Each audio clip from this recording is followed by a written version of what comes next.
The man who knew infinity. మానవుడు మేధస్సును అత్యున్నత స్థాయికి చేర్చిన శాస్త్రమే గణితం. మానవుడి జీవనానికి ఉపయోగపడే ఏ వృత్తిలోనైనా గణిత జ్ఞాన వినియోగం పక్కాగా ఉంటుంది.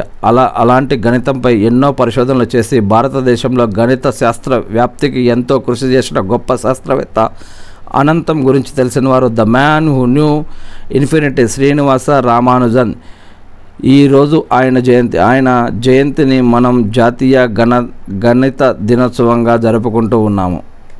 అపారమైన మేధస్సుతో భారతదేశపు కీర్తిని ప్రపంచ శిఖరాలపై ఎగరవేసిన మహాగణిత శాస్త్రవేత్త శ్రీనివాస రామానుజం 1887లో తమిళనాడులో ఉత్తర ఆర్కాడ్ జిల్లా ఈరోడ్లో జన్మించారు.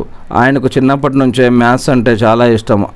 ఆ ఇష్టంతో మిగతా సబ్జెక్టులను పట్టించుకునేవారు కూడా కాదు. చిన్న వయసులోనే అపార మేధావులకు అర్థం కాని గణిత సిద్ధాంతాలను నిర్వచనాలు కనుగొన్నారు. రామానుజన్లో ప్రతిభను గుర్తించిన Cambridge university maths professor scientist Hardy తాను గణిత శాస్త్రానికి చేసిన అత్యుత్తమ సేవ రామానుజాన్ని కనుగొనడమే అని వ్యాఖ్యానించడం ఆయన గొప్పతనాన్ని తెలియజేస్తుంది. ఒక సంఖ్యను అదే సంఖ్యలో భాగిస్తే ఫలితం 1 వస్తుందన్న విషయాన్ని ఉపాధ్యాయుడు బోర్డుపై చెప్పినప్పుడు 0ను 0తో భాగించినప్పుడు కూడా 1 ఎలా వస్తుంది అని ప్రశ్నించిన మేధో సంపన్నుడు రామానుజన్. గుణాకారాలు భాగాహారాలు ఎంత పెద్దవైనా మెదడులోనే లెక్కపెట్టి చెప్పే సామర్థ్యం రామానుజన్కు ఉండేది. ఆయన తనను తాను ఒక గణిత శాస్త్రవేత్తగా నిర్మించుకొని mathematical analysis, number theory, infinity థియరీల సమస్యలకు పరిష్కారాలు కనుగొన్నారు. Fellow of the Royal Society, fellow of the Trinity College గౌరవం పొందిన మొదటి భారతీయుడిగా నిలిచారు. రామానుజన్కు అంకెలే ఉచ్ఛ్వాసాన్ని శ్వాసలుగా ఉండేవి. జీవితం ప్రతి నిమిషం అంకెలతో నిండిపోయేది.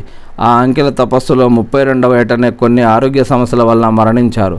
ఆయన జీవితం ఆధారంగా మాథ్యూ బ్రౌన్ దర్శకత్వంలో the man who knew infinity అనే సినిమా వచ్చింది. రామానుజన్ గొప్పతనాన్ని ఆ సినిమాలో మరింత వివరంగా చూపించడం జరిగిందట.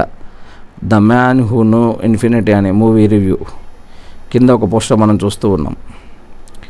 ఇదంతా కూడా మనం వేటూ న్యూస్ నుంచి తీసుకున్నాం.